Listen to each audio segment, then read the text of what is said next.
All right, so good afternoon, and thank you for allowing me to present on this topic for Watershed University. Post-wildfire debris flooding has been a passion of mine ever since 2003, where I got involved with the county fires here in San Diego County, where I'm located at. It's just interesting dynamics to see what actually occurs in a watershed, and just looking at the hydraulics that's associated with the runoff that comes off hillsides and impacts infrastructure downstream. It's an interesting phenomenon that occurs, and obviously it's not a good thing to see, but it's always good to understand what's happening and provide some mitigation efforts prior to the wet weather season. So this particular presentation is one of those sites, and it's a site that was impacted on a very remote location along Big Sur. So the title of this presentation is Rocky Creek Post-Wildfire Debris Flooding Along Palo Colorado Road in Big Sur, California. My name is Alex Yescas with the firm HDR. I'm the Water Resources Sector Lead here in Southern California. For this presentation, I'd also like to give credit to Frank Lopez of Harrison Associates. His team supported me during the design process, and so I'd like to give credit to that team as well. A little bit about myself. I'm the vice chair of the Floodplain Management Association. So again, this type of topic is very near to me, specifically with the Floodplain Management Association, providing these type of lessons learned, giving that back to the public to understand what you need to do to mitigate for scenarios like this. In addition to my background, I've been involved in fires in Monterey County, Orange County, San Diego, Ventura County. So I've seen the extremes across the state, understand some of the challenges that we have to overcome when it comes to this type of debris-laden type of flooding. So the presentation is laid out to give you an idea of the setting, the location of where this particular project took place, the repair that went into it on a very challenging site, the factors that led to the implementation, and some lessons learned, which I hope the audience will take back.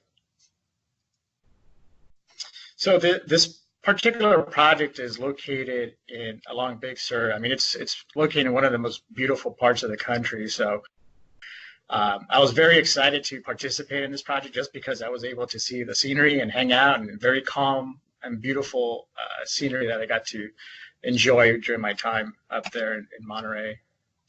So this site was very unique, and it basically had all the challenges thrown at it. It was very unfortunate situation where you had fires, you had some extreme weather, precipitation, and then there was a significant amount of damage that occurred during that time frame. So this particular site is located on Palo Colorado Canyon, which is in Big Sur in Monterey County. The specific watershed that we were involved with was Rocky Creek. That's the largest watershed in that specific canyon. The site itself is not located right off the Highway 1 Big Sur area. You actually have to drive in about 3 miles from one.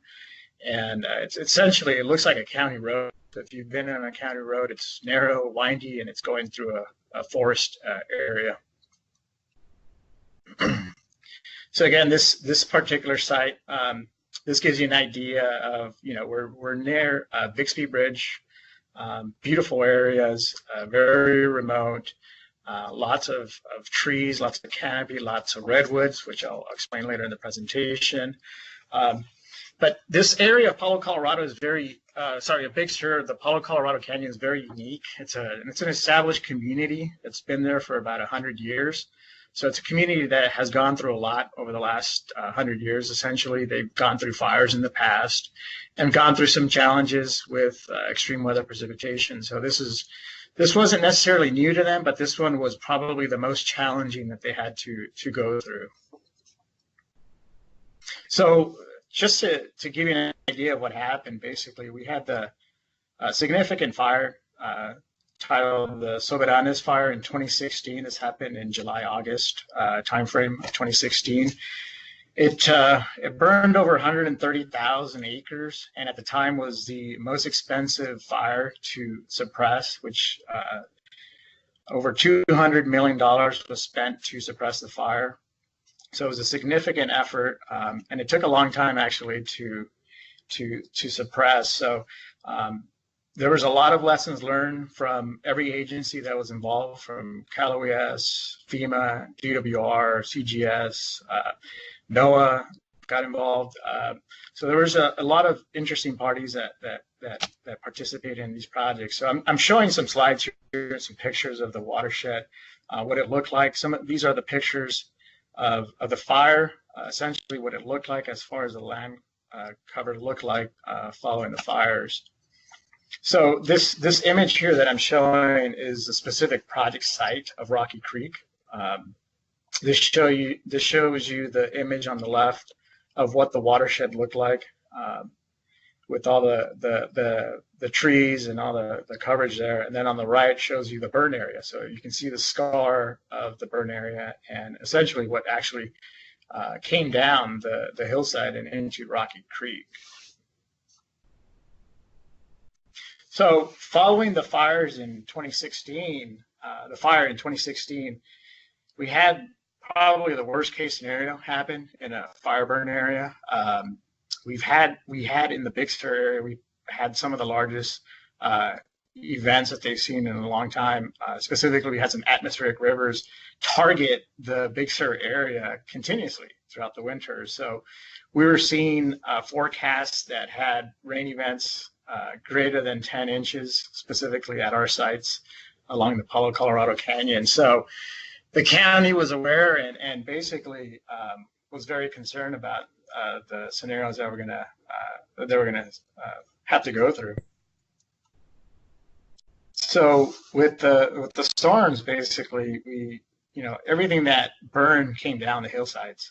And if you've ever seen the runoff that comes off hillsides after a fire, it's messy. It's not your typical mud. It's not your typical, just rocks or anything like that. It's soot. I mean, it looks like it's like oil coming down a hillside, and that oil captures and it grabs everything that's in its way and brings it downstream with it.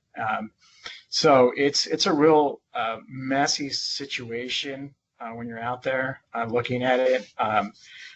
So it's interesting. It's not your typical scenario. So it's hard to determine. When you sometimes look at sediment transport, you look at particle sizes to come down on the watershed. This one's a little bit more challenging because the soot is a particle that's very, very, very small. So it doesn't have that much time to settle, basically. So it's always stable and it's always in transient. So with that, what happens with that type of debris that comes down, it just starts to eat and it starts to take away from the hillsides.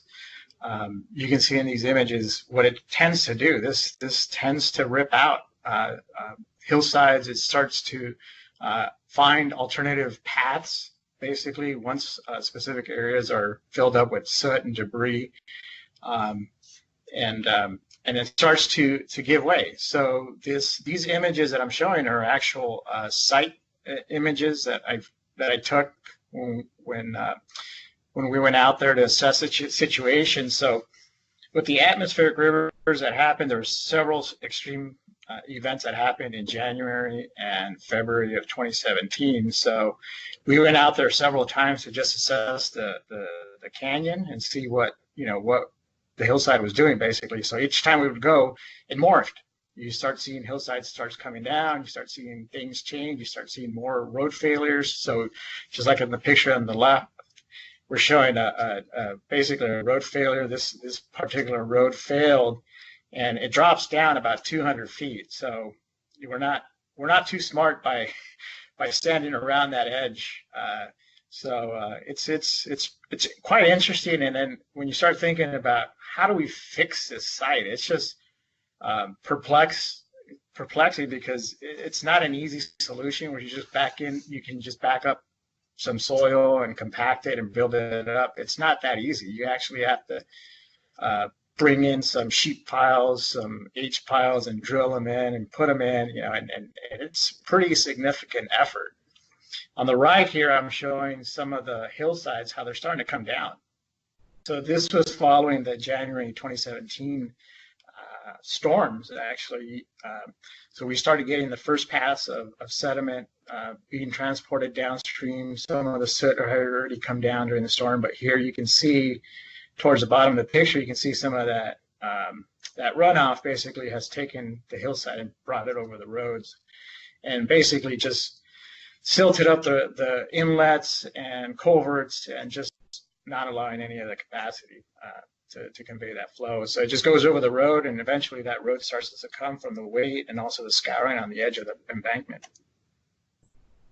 But one of the things that we did see when we would go out there to Palo Colorado is the challenge, not only seeing what comes down, but since we went out there several times, in February we saw a substantial amount of damage actually following the first storms. Primarily, the reason was these debris dams, the ones on the left, this image here on the left. So these particular dams are basically, they dam up on the upper watershed. You don't see those. So you kind of think, okay, we can be in the clear here. All the soot has come down. We see it on the foothills. We see it on the valley. We see all the debris come down. But these debris dams actually hold up a lot of material. And it takes one or two events for that to come down. And this is where we saw a substantial amount of the damage occur. So following the series of storms in January, we saw these in February. In February is where we saw most of that damage actually occur. So I guess one of the things I'm taken back by this is just, and one of the things I can inform you is that, be prepared after a series of storms. So don't think after your first storm, you have all the debris out of your watershed. It's not. You're going to have a series of storms before you get all that debris out of your watershed. And just to continue to measures you have, whether if you put K-rails or any specific measures to protect your culverts and bridges, make sure you keep those on for a significant amount of time after a series of events where you can start seeing most of the debris come down. Or if you have access, try to get up to the upper watershed to see, what's remaining, what do the river or creek courses look like, is it free and clear to remove protection from the bridges and culverts, then, that's what I would suggest you do. If you have an area that's very remote, and have potential access to helicopters, anything that can get you up there and do an aerial survey of your watershed, I would highly recommend that, just because you have these unknown circumstances that can come down at any time after a storm and impact you further. And you won't know that that's going to happen too, so you can put a lot of people at risk, and there's you can block out a lot of roads as well. So at our particular site, the reason we focus on Rocky Creek, because it's the largest watershed course in Palo Colorado Canyon, and this particular area was a large crossing that the county had hired us, Harris and Associates at the time, basically to go out and do assessment of this particular crossing, because it suffered a severe amount of erosion, and actually the creek decided to jump its banks. So it jumped the right bank because all the debris that came down had plugged up the existing culverts. So this existing site basically had a small conveyance capacity. So we went out there after the county hired us and went out there and did the assessments. So this image here shows you where the site is located at. And you can see here, this is basically going up this canyon. You can see all the green coverage here. Those are trees. Those are actual redwoods and some Monterey cypress. Very large trees, large canopies. So you can imagine after the fire, a lot of these burn. These are going somewhere. They're going into the watershed. So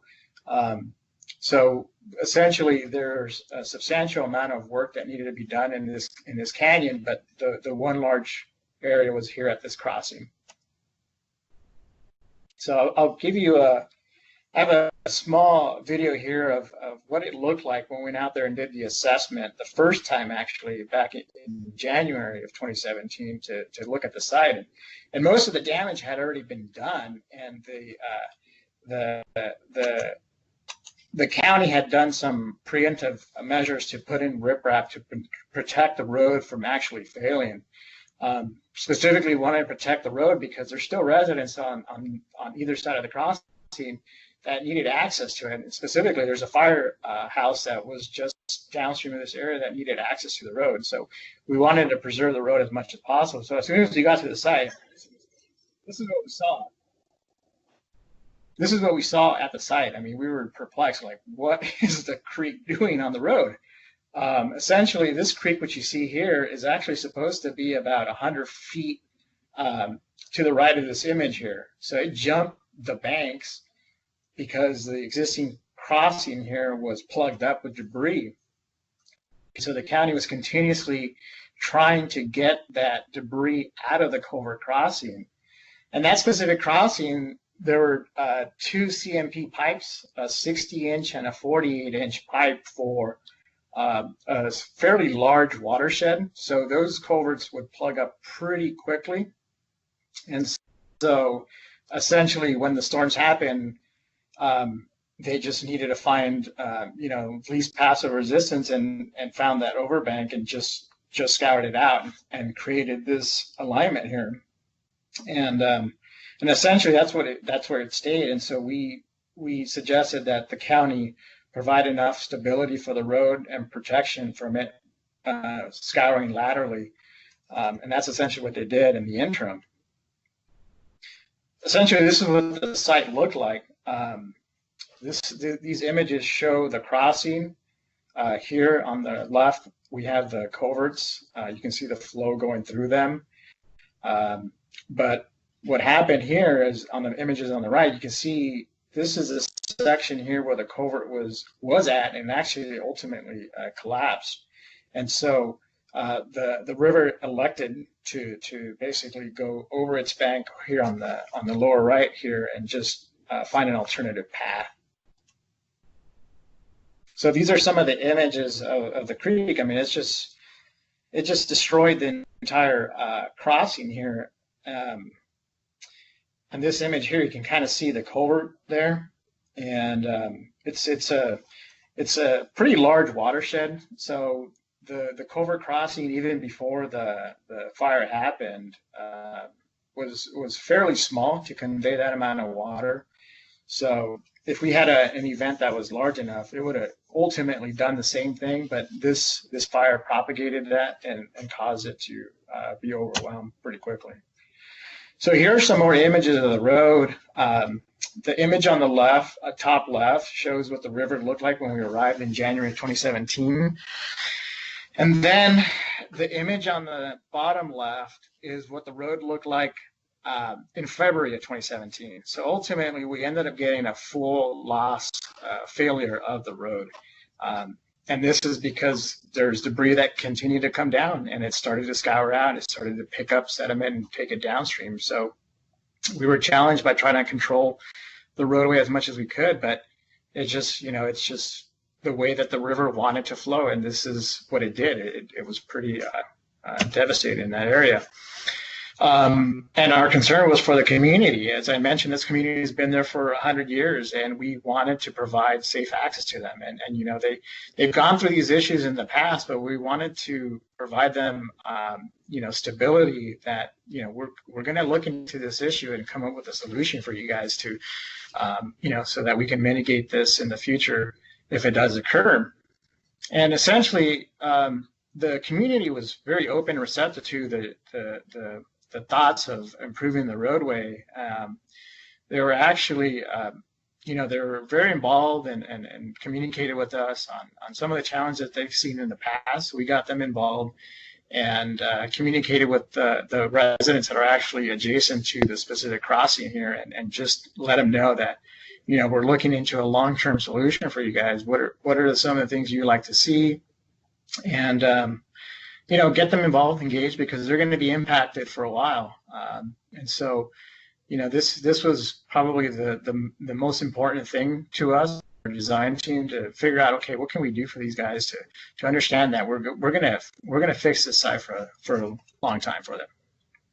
So, in order for us to assess this site, we relied heavily on the BEAR and WERT reports. The BEAR stands for Burn Area Response Report, and then the WERT is the Watershed Emergency Response Team report. And these two are incredible reports to have used in our study, and obviously we did use them. But what's really important about these is that these guys from CAL FIRE, DWR, State Water Board, CGS, everybody that gets involved puts a lot of time and effort to look into these, the assessment of the watershed. So what those teams do, they after a significant fire, they basically deploy a team to go out and assess the site. And they do a lot of studies in the watershed. They do monitoring of the watershed. They take samples. They estimate specific sediment transport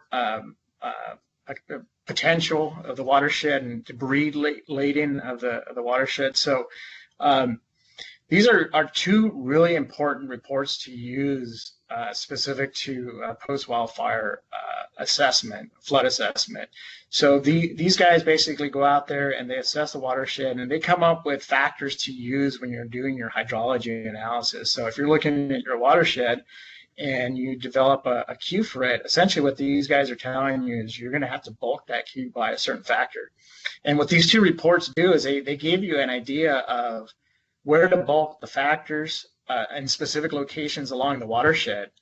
So essentially, this is the report you need to use to really justify, what's happening in the watershed and how am I going to come up with an assessment or hydraulic assessment that pertains to the specific crossing.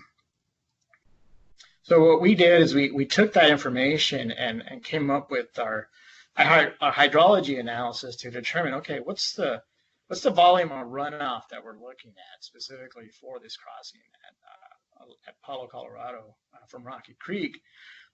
So we ended up using the County of Monterey's hydrology manual and also referenced the USGS regression equations for the Central Coast.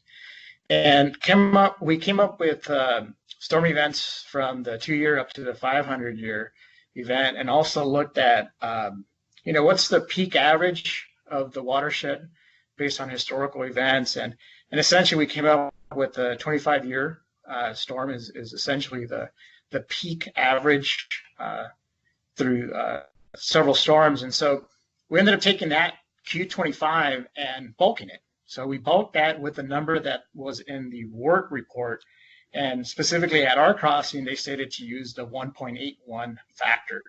So we took our Q and multiplied that by the 1.81 factor and got our Q25. So we use that as our design, essentially, to look at what alternatives can convey that volume of runoff. Just to give you a perspective on that, so the Q25 bulked was 1,747 CFS, and the Q100 unbulked is 1,353 CFS. So we're already a little conservative on the assessment as far as the Q that we're using. We're using a Q that's higher than the Q100 unbulked.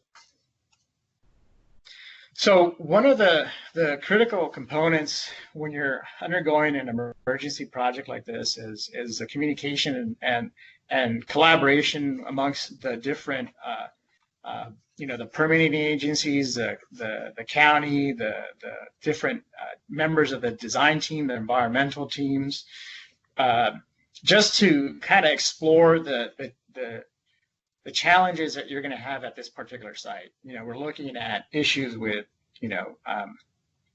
sensitive species habitat.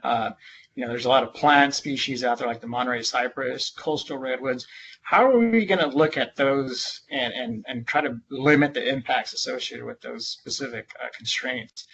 The other constraint that we have at our site at Rocky Creek at Palo Colorado was just the fact that it's a very narrow road, very windy.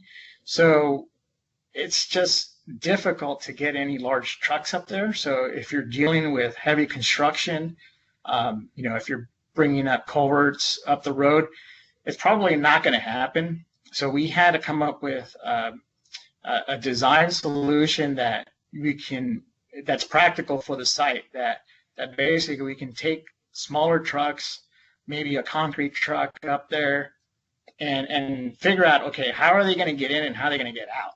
So all this basically was explored with the different agencies and the different teams that were involved with the project, just so that we can explore, okay, how do we come up with concepts that's going to be practical and also allow us to implement this project. So we had to come up again with an integrated approach. How are we going to get this built quickly and also permitted? So there's very short windows. If many of you are familiar with implementing projects on creeks, you have short windows for fish spawning season, you have bird season, you have a lot of impacts. So your window of construction gets really, really small.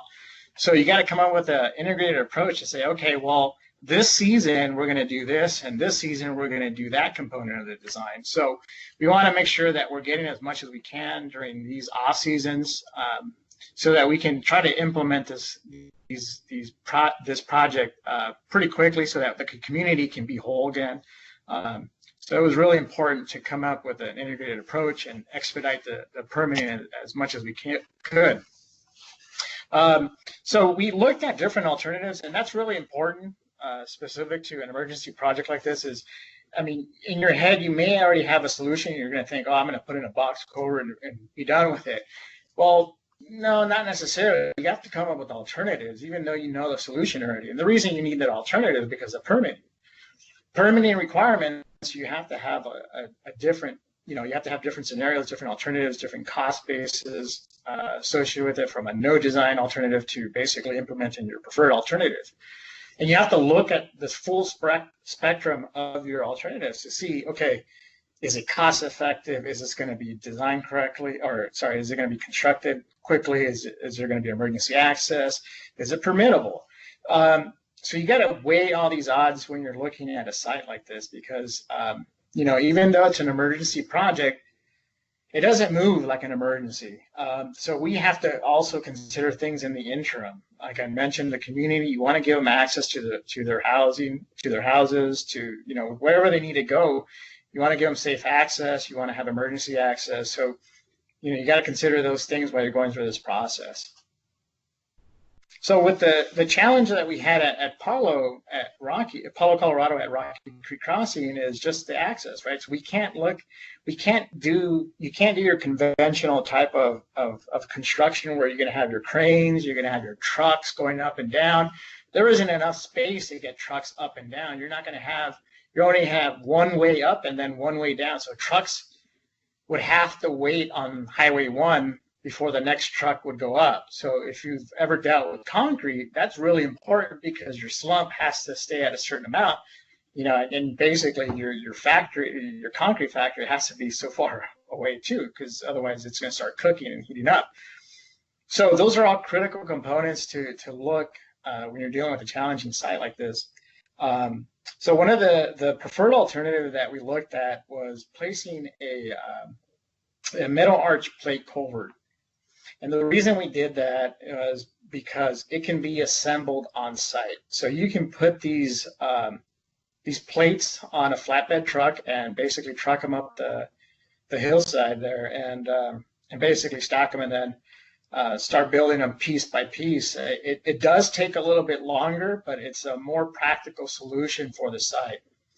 So this particular culvert was designed, obviously, to convey the Q25 bolt, which is the Q100. It's larger than the Q100 unbulked.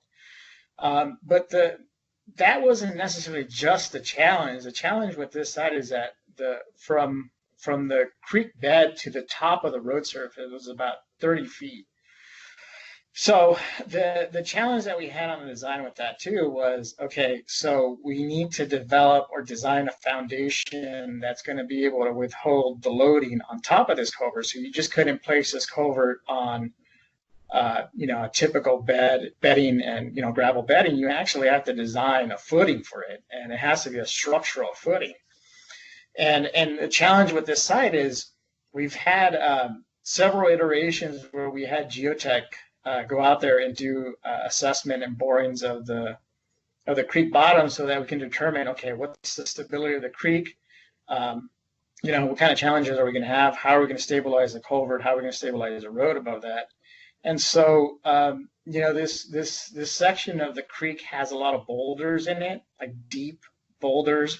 So we had a lot of variation in our foundation design because we just couldn't hit a section where we felt comfortable with the design as far as, okay, we're going to leave the footing to be 4 feet from the surface, and then we're going to design, spread footing or a box footing, whatever that needed to be, primarily because it just varied across the crossing.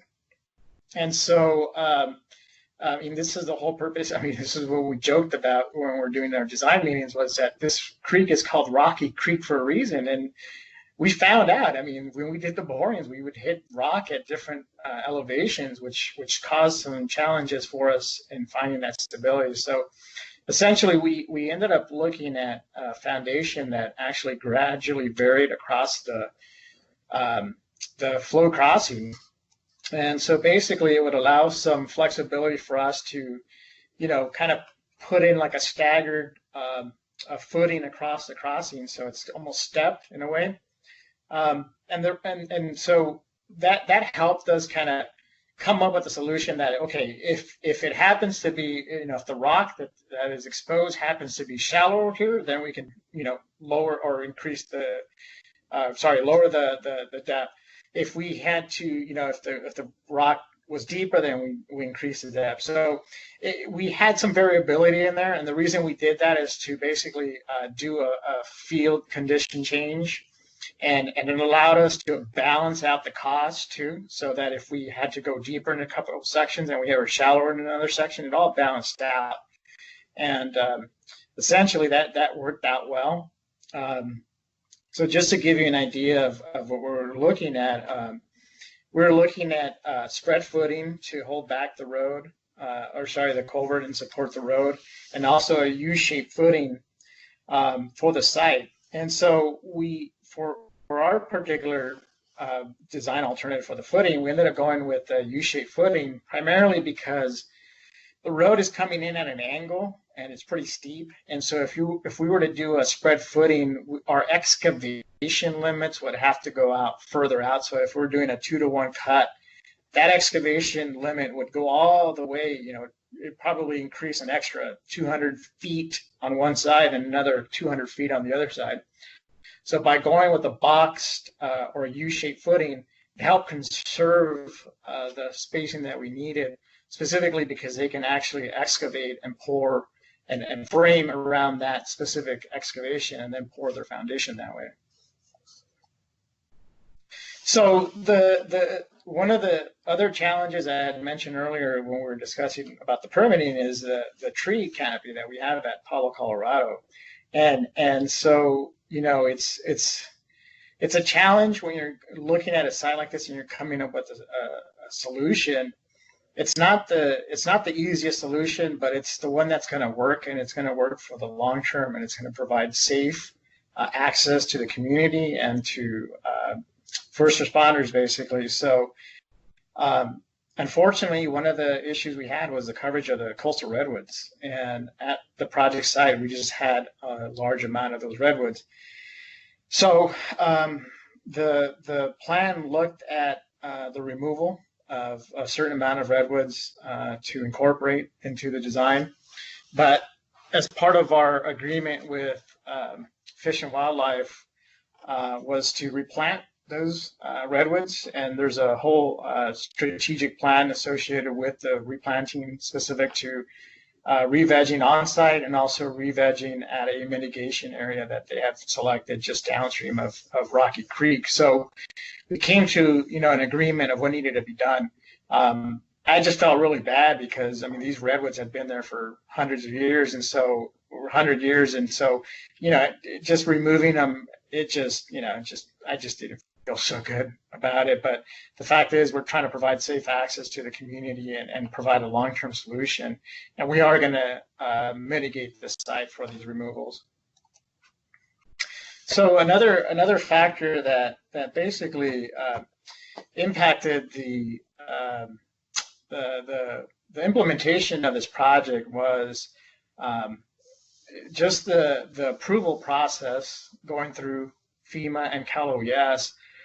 It's an emergency project, but it's not. You got to keep in your mind it's not going to be played out that way. There's still processes that need to go through. You still have approvals that need to go through, and essentially, when just something to take back is that if you ever are in a situation like that, you got to look at it like if you're going to almost do a design build project, you got to plan out the planning phase, the permitting phase, and the construction phase.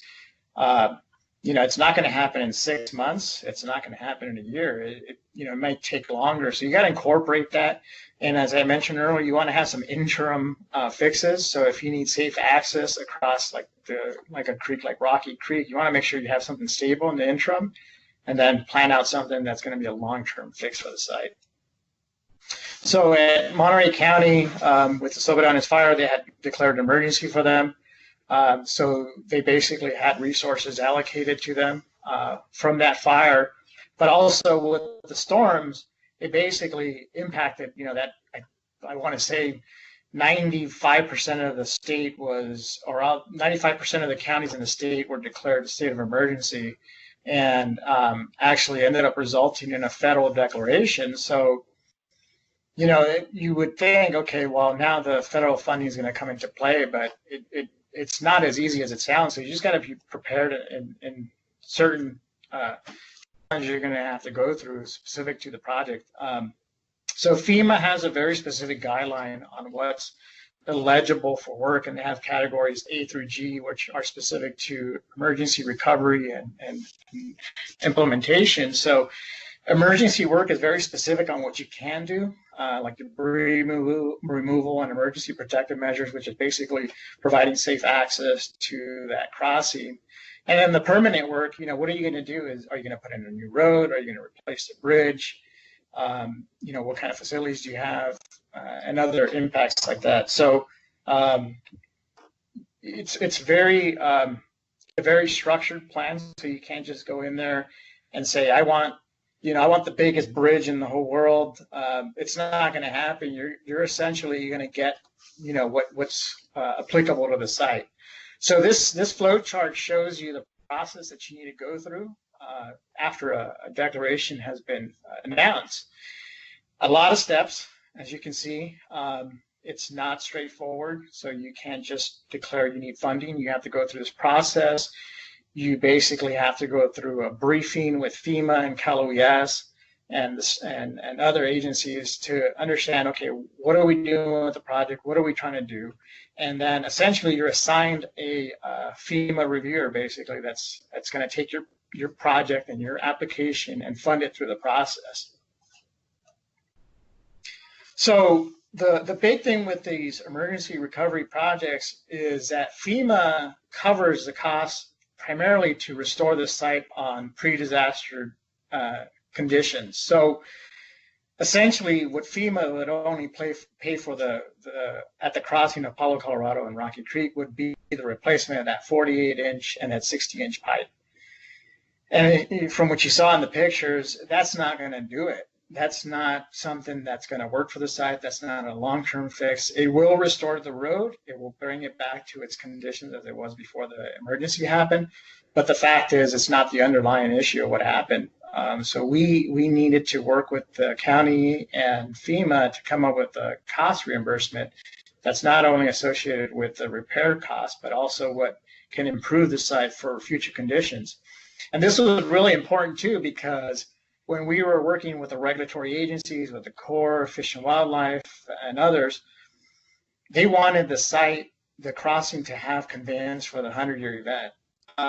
So essentially the 48-inch pipe and the 60-inch pipe does not have the capacity to convey the 100-year event. So, you're kind of fighting the two agencies to say, okay, well, I need the funding for this. Well, I needed to restore it to this, but I want to, let's come to a conclusion on this. And this comes back to that meeting of the teams, bring the regulatories together, bring FEMA together, and understand, okay, what's the goal for this particular site? What do you want to accomplish? What do you want to accomplish? And what do you want to accomplish? and just talk it out and figure out, okay, this is what the county can fund out of the general fund. This is what FEMA can fund. This is what the state can fund. So essentially, this slide shows you how the costs were basically distributed. So FEMA provided 75% of this cost of an approximate $5 million replacement of the project site, of the crossing there. And the rest came from the state, and then the county contributed 6%.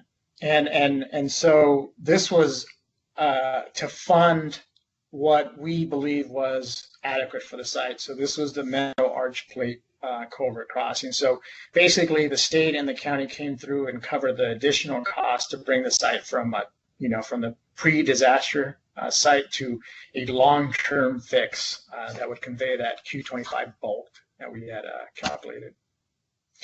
The other challenge we had during that time was that there was other national catastrophic events occurring. We had Hurricane Harvey occurred during that same time. We had Hurricane Maria, we had Hurricane Irma, and Hurricane Jose. So the country was at a flux at that time and responding to these emergencies. And so, the challenge with our side is the priority for FEMA drops. And so they basically dedicated a lot of resources to go out and do these recovery missions. And it's worthy. I mean, these were some very large events that happened, and especially with Hurricane Maria when it happened in Puerto Rico, it was very unfortunate. So we understand that that's where their focus is at. And so what happened with that is that our reviewer who was reviewing our application was deployed basically to those sites, and essentially there was nobody left to kind of take our application, our project application, and move it along the process so that it can get approved for funding. So what happened is eventually FEMA ended up assigning another reviewer for our site. And it's almost like starting all over again, from day one, from the events happening, just because this person had to get, up to speed on what happened with the site and what we're trying to do, what discussions have taken place, and what the end all goal is. So that essentially set us back a bit of time, so that again is something to take back on that, is to understand that, you have other competing interests from FEMA that could occur. In our case, it was just unfortunate. Again, unfortunate events that happened for the site with the fires, the storms, and now these national catastrophic events. We're all, this is like the worst case scenario that could happen for this site. So essentially, we went through this process over again. It did delay the project from getting permitted and funded, but we ended up getting an approval from FEMA and got our project worksheet approved. And we had our consultations, site consultations, and everything got implemented. So the project is in construction as we speak. We are, we poured some of the foundations for the retaining walls. We're actually putting up some retaining walls to hold back the banks from them coming down. We poured the foundation of the culvert, so that's there in place. So essentially, we're going to have to pare back the construction because this is, wet weather season, so we can't divert the creek too much. From the images that I showed you, the creek is pretty active. There's continuous flow in there. So the permits only require or allow us to divert a certain amount of flow. And specifically, too, it just becomes impractical to start diverting additional flows. There's not enough pumps or enough ponding that you can do to divert that flow. It just overwhelms the site. So we have to be careful with that, too, and the contractors on board to look at the site during these events to see, what kind of impacts we're going to have during that process. So some of the lessons learned from this project is just, being collaborative at all phases of this project with engineering, environmental, the regulatory agencies, and FEMA. You just got to be patient. This stuff is this project like this doesn't get implemented overnight. It takes some time. Consider it to be a design build project because it's a design build project because it is going to take that amount of time, even though it's an emergency project. So you got to really consider, what do you do in the interim? How do we protect the site? How do we protect facilities or anything that's impacted downstream in the interim? So always be prepared for that. And documentation is really important too, because like I mentioned, if somebody comes in new to the game, they got to get up to speed. So you got to make sure you have everything documented that's associated with the project, whether if it's project reporting meetings or conclusions, action items, what was resolved. That all has to be documented. So that's if somebody new comes in, they can understand, okay, where we're at in the time frame and how to pick it up, when they leave off. Also, the permitting is really important. Even though this is an emergency project, the process is still about the same as a regular design project where you have to go through your 401, 404, 1602. So, you have to get clearance from all those agencies and you have to make sure that you're addressing their concerns with the site. So you got to consider that and identify that and put that in your schedule to accommodate those permitting timeframes. And with FEMA, again, it's just understanding their process. FEMA has some good manuals that provide you the flow chart of their public assistance program, so you can understand where you'll be at every step of their processing. So it's key to understand that, and also understand who your FEMA regional representatives are, so that you can coordinate with them and they can assign the people to your specific area. So it's just good understanding and having a good repertoire with FEMA and understanding during these events what to do. Many emergency operation centers already have this continuous communication with FEMA. So if you're a county or city official, make sure that you're constantly communicating with them so you can understand who the current person is, the key point of contact for that region of FEMA. And with that, I'd like to open it up to any questions that you may have about Rocky Creek and Palo Colorado.